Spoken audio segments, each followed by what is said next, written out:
Kana nyaata bagana beektu na beekuun keenyatti tola akka dansaatti. Kan nan beeknee jirra labuurra kan na beeku ko kuwayyisiidha. Bakka eenyummaa kiyya beekta maalummaa kiyya beekta akkam akka ture beekta. Achuma bakkuma san bututtuma san keessaa gaaruma san keessaa lafuma san keessaa dhufe jijjiirama namni. Sabaayii kee jijjiirama, bifa kee jijjiirama, wayii min dulloomtaa, wayii min guddattaa, wayii bakka fokkistaa, wayii bakka kee nyaataataa, wayii hoosa nyaataata. Kasi ani garuu immoo gaafa ijoollummaa saffaarsaan jiru deebii namni waan naa kennu ofirraa arrabsu jira malee. Narraa gadi bu'e maaltu siin jee? Ara deebii baxabbatee sii deebisa akka dansaa sii deebisa. Kasi galee guyyaan tokko guyyaan ayyaana walitti qabamnee marqaa nyaachaa jirra. So marqaa nyaannuti kaafii lubbuu yaadisiif jira. Homaa yaadaa jiru wanta bachaa jira murii qabadda. Osoma marqaa nyaannuti waan biyyaa kaasan sinii galee guyyaan ayyaana waan biyyaa san kaasanii gaafa biyya turanihi zayitii nyaannee hin beeknu dha ammalee muufadhee walitti muufachuu dandee manuma zayitiin ittiin bitamnetu jira. Yaa jamaat argina. Ka fakkeenyaaf talbaa afaan nyaatamu jira. Talbaan oruu argama akka tasaa. Kanuma immoo sukkaara afaan nyaatamutu jira. Bakka waanuma qallaalii dhadhaan immoo samaayinaa midire. Ka zayitiin nyaannee ni dhadhaa malee zayitiin nyaannu ka jedhetu jira.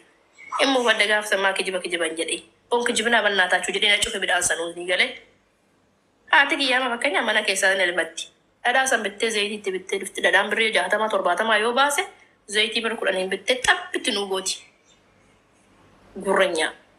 Waan akkanaa fakkeenyaaf hin jiramii yoo hone waan ati qabna takkaan qaba jedhee yoon of faarsu asirraa eem jetti maa faarsitanii si beeka biyyatti jettee haasoftu. Waan achi faarsu fakkaanne maa haasofida. Guyyaa sammuu fadhee of annaqee wajjeesuu kee maa kijiban jedhee bara. Zayiti. Waan kiyya fakkeenyaaf mana keessaa elmatti sinii galee. Haati shiileen elmatti dhadhaan jira mana kenna keessa. Bittee zayititti bitti. Wayin baksitee walitti aqqalaqqalti. Zayiti isa ziyaadaa raggoote dhadhaa tana xiqqoo wayitti baksiti. Booda nyaanne jechuudha. Sanuu marqaa sun guyyaan ayyaanaa fa'aa gaafa keessummaan dhufuu fa'aa akkasuma warqa magaa Itoophiyaa keessatti akka ammaa kana miti. Amma warra Itoophiyaa bar maajii malee midhaan nyaatanii. Bakka wanni hundi jijjiirame nu irratti hafe malee bishaaniin cuubatanii nyaachuun huccuu takkaa waggaa deemuu nu irratti hafe malee akkun zaman tagayyuruwal tagayyaree jiru uummanni. Ermee warra biyya Arabaa ermee kaaddaama.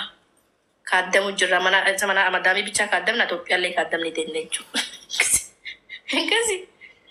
Akkasi abbaa koo waan akkasii sanarra malee simbiroo wadeellam koomenti bambutuun shi izo ajachuu singarramu jira bara jijjiiramee sumarra akkana gabbee uummatuma walla taa'ee waa haasa'uun kunu singarrama natti fakkaate.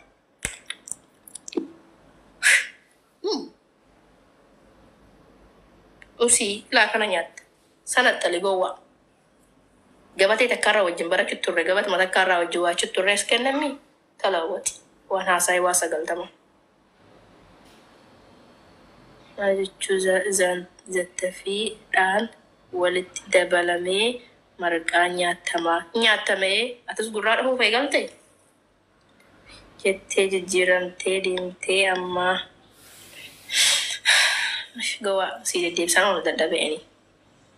Zayitiin fidadhaa waliin baksamee nyaatamaa jetteeti amma waan nyaatamuuchuuf deemta. Moo teekuma mana jedhe sana ani zayitiin nyaanne dhadhaa bicha nyaadhee dhufeechuuf deemta. Tabalaashaa nagaa amma gaa tabalaashoo amma gaa keewwachuu sun. Laayilaatiin guduma akkamitti isheen. Warreen alisiin jedhe zayitii waa nyaanneen beeknu dhadhaa malee jedhana. Ayyaana walitti qabamnee waan nyaanna marqaa nyaachuu jirra baay'eedha. Bisaaba Itoophiyaa kana kaasanii gurraan dhahina maal osoo nyee mana keenya zayitii waan nyaatameen beeku dhadhaa malee nyaan. Laa nyaataa zayitummaa sunuu mana gadiitti hin bitamu. Dhadhaan zayitii mokkatti wal makamsutti immoo zayitii Itoophiyaa baksanii bar durii kan marqaan itti nyaatamu.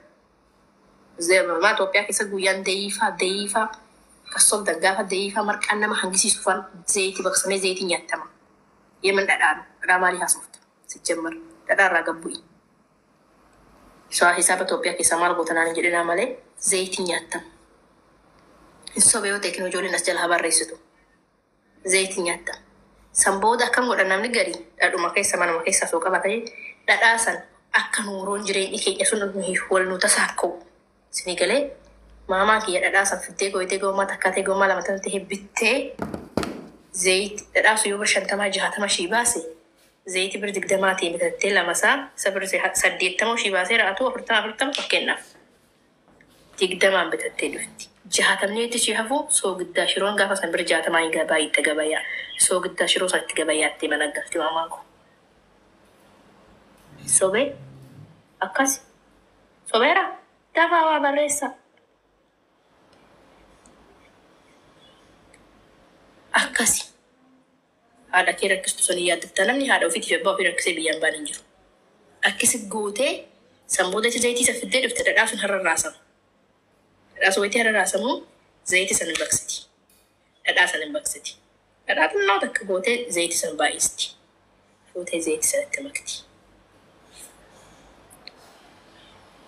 Gariin dhadhuma fakkaataa baqsaarraa toshanaan zayitii seeraan baqsinaan dhadhaa sanii iddoo walitti qalaqaltee dhadhaa rubaa. Amma fakkeenya Itoophiyaa dhadhaa walitti dhufuu itti biyya kanaa dhufuu dhadhaa isa biyya kanaa binnee baqsinee itti wal maknu hin tola.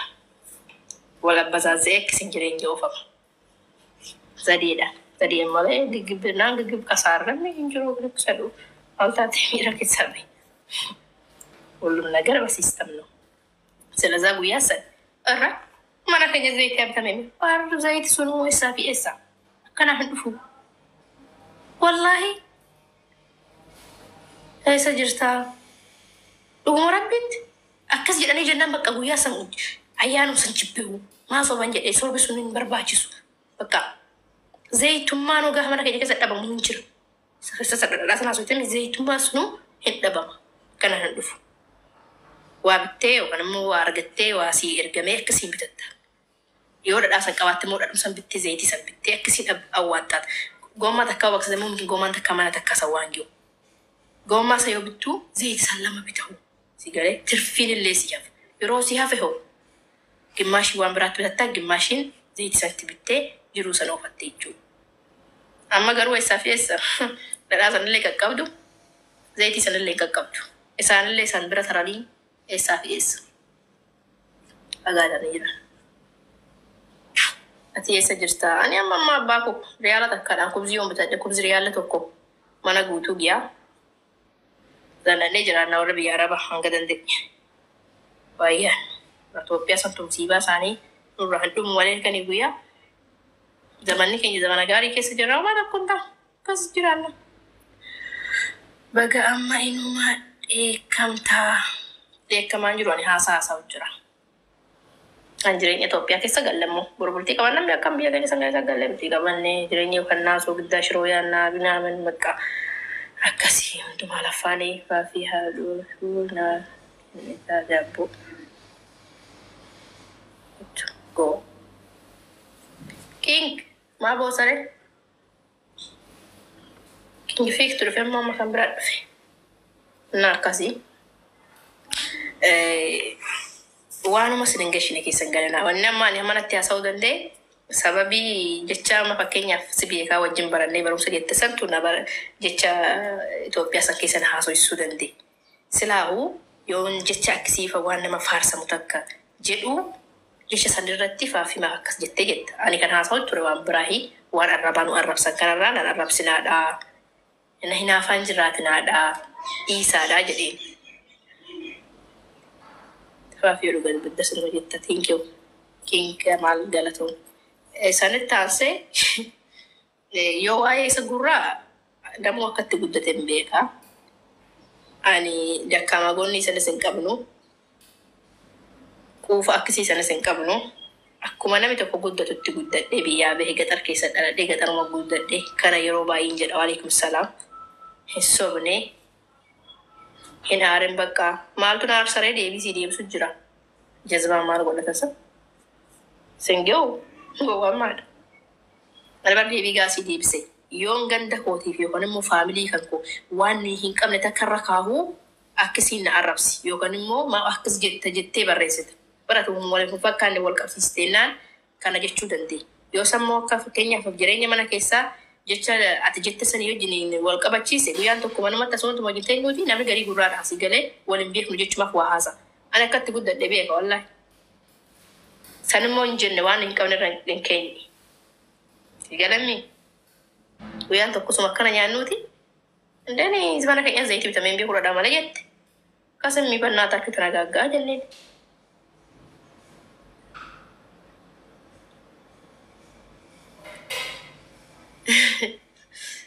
ስለዛ አንማ ኩማማ ጊያንገ ፌደ መናቦ ሶ ቀባቴ እንቀብዲ ረቢን ሸከን ቦሩሌ ደበለሂ ሰቀብዱ ሰንብቴ አኩማ ጅሬንቺ ተጋፉን ነው አጋፋቴ ነው ጅራች ሱቱርቴ ሰኒፉ ኦፈካበዱ በርባችሱ ዱጋኬቲ አባ ዱመቱ ኦፍ ቤካ እና ስለዛ አንማ አነክሲ ጉራ ምናምን ሰት ይጃላሉ የወማ ዋጀጀ ኦፋርሱ ፈካታ hanguma qalalitti iyeessas hin jedhamnu habtaams hin jedhamnu mana namaas hin dhaabbanne namni suula keenya hin dhaabbanne ammallee rabbiin immoo saqaman irratti isaanii hajammaru hin jirranii kasa jiraachaa jiranii sansanirra barreessama malee si beeka jettee waan anarraa naasaa akka kutuun qabdu baanii karaa abbaa fi haadha yookaan immoo faamilii kiyya keessa beetasab itti korraamu qaba malee kan nama gaafachiisu qabu. Akkatti guddadhe siyoo ta'e waama takka. Osuma lafa kiyya dhaabee fiffiiguutiin irreenyummaa biyya na baasee alhamdulillah waa 9 barreessuu sin barbaachisu waa'ee beeksisa keessa. Akkas amma wanni irra haasa'u turre waa'ee ijoollee nu arrabsitu irraa yoo ta'e aniin kun bakka tuffii agarsiisee bira taree jira. Ammallee callisuutu irra bareeda. Hin caacu. Una gabbanyini. Hin caacaa. Rabbi derajat tanah kene olah kasa. Kafatte. Setelah kafat dia kam tu idare tu macam ada emang. Asalij. Kuwa ni tu na mama go mama ka din sa yagi tabang. Wan fede yo te enyu family of itu kafata. In kafat wa bunti fede family of itu garum wan kamera tu. Waalaikumsalam nakam. Waan hin qabne tokko irratti waan hin qabne takka qabeedhe naasoo inni si galami jecha sana jedhe santu nagara tokkotu immoo abbaa fi haadhaa gaafate abbaa fi haadha qabdaa jedhee barreesse waa'ee jara deebisuutu ture irra deebii isa abbaa fi haadha yoona namni ati yoo baalagee taate obboleessa qabdii mucaan tuffaa kan jedhamutu jira. Gabaabaan obboleessa qabdii mucattii tuffaa akkas gaafatan saniif jechu jira namichi kun jedheetiin jiranii jedhee kabajaa qabanii alirra dabbiin kabajatti haa godhu isaanii sanumarraa haasa'ee bara darbee irra deddeebi'uu nan barbaachisu waan ta'eef yoommoo akka baalagummaa yookaan immoo hii ta'e aniin kun baalagaa gadda kiyyaan arrabsiisnee abbaa kiyyaa kan arrabsiisnee akka dubartii baatiitti kabajatti godhaa nambar waan jechisiiseeraanii number 1 isaanii ammallee keenya dubbiin oluma gad hin taane ingiyaa deebisanii na gaggaafatina hin dadhabaanillee deebisuu dhugaa keetii waan hin qabne miti waan qabdu jireenya keessatti miidiyaa gubbaatti hin dubbatanii please yoo dubbadhallee waan irraa qaanfadhu qabu waan faamilii kiyyarraa yoo ittiin boone malee waan hin qabnellee irraan kaawwarra yoon kaayillee yoon akka abbadallee nama nabii kutu as jalaa jira faafii akka abbadde kan jedhamu takkatu jira yalamii kasi ስለዛ ሶዳና ማቲፍ ሶንታኔ ዋኑ መዱጋ ሰዮን ድበደ ምንድነው ዋናማ ዋቀበናው ጅረጅረማ ምንድነው ማልቱታ ዱጋ ጅሩ ሰና ሳይሆን በረተረው አኔን ከምን ቀበደ ይዩሩ እሱ መቀበሰን ይሆን ረሃ ሳይወዩ ወጀቸቱ ካሳዋን ባይ ሶ አትፋርሱ ፌቴ ሶንታኔ ወሂ ወሮጀ ደሞ ክሲንካ Pero como cosa en DVD stuff. Sen.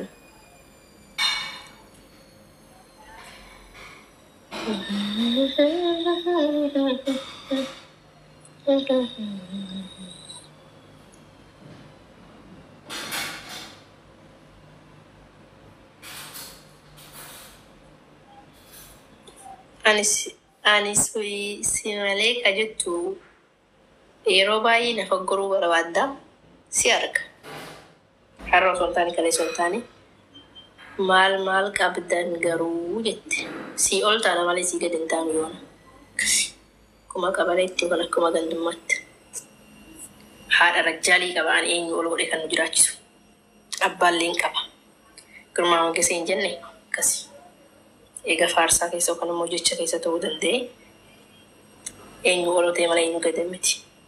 Hin jenne garuu yoo namni yoo nun jedhatu irraa bareeda waan ta'eef hin jenne. Yoo hin jedhe immoo akkuma qabalee keenya irratti haadha kamuu caaltee haadhi kiyya. Eenyu ol gootee nu jiraachisaa turte warri beeku as jalan jira.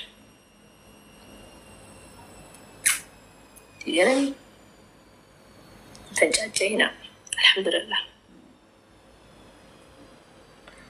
Afaan Arabiyaan jirta maqaa kee akkam siidii eegisaree? Ati himigaa ani wajjin ilaalee hin tolfakin. Sagala naasayin.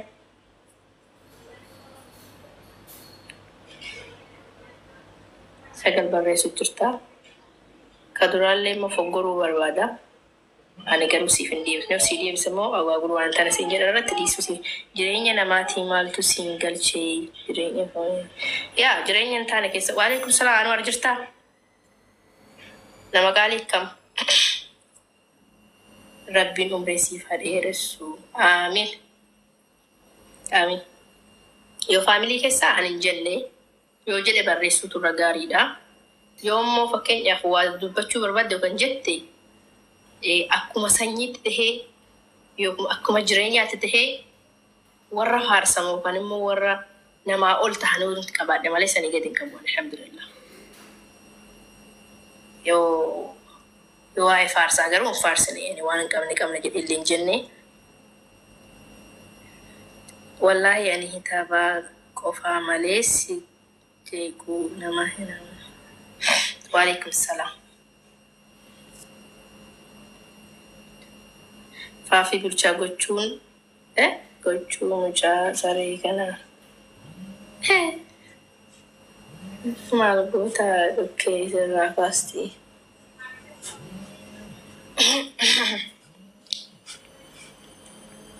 Akka sasabiin keenya illee kabira. Waalaikum salaam. Sa'aatii laayivii turtee. Qoyme maqaan isaa kee afaan Arabiin jira. Beeku kan jedhee si deebisu garuu immoo sa'aatii 3-4 osoo hin taane sa'aatii 24 yoo ta'e maarsu gashi. Ati warra namaaf hin deebisin ajandaa barbaadanii. Okay. Komentii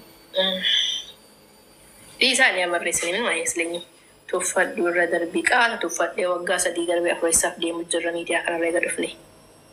Eegan isaan tuffadhee garaan isaanii gubatee kanatti sammuun isaanii sheer jedhee jireenya keenya jiraannu jireenya faafii jiraannu malee warri jedhe asirra nama baay'ee warra. Tasaakuu fi dabalee alee qallaan jenne isa adda. Jireenya isaanii dhiisanii jireenya faafii jiraanna warri jedhe baay'ee dabar. Dabil warri jedhu nagarre. Warri suffaan ብዙ ሰዎች አሉ እዚህ ላይ በቃ አካን ሂጀኔ እንጅራችሁ ከብድ ማለት ወራከስ ጀልባዩ ትጅር ጀቸ ጎዋ ኦብሳን ብራዳርባኒ ጋዱ አረስ ጀመር ወሁም ተካ በኩማ ከኔ ፊም ቢቡሳ ሲጀመረ ይኑ በሬሱ ባተኒ የሩም ተኑ ማንሳን ተፈዳ አካን አንሳን ተፈዱ ሰነሞ በከብራትስ ተፈታ ማጅራችሁ ረጅ ጅረማ ሲኔ ጅነን አረብ ሰማዋን ጀደም ተኮ ጀዳም ማለት ምንም አይመስለኝም እኔ አስጀላ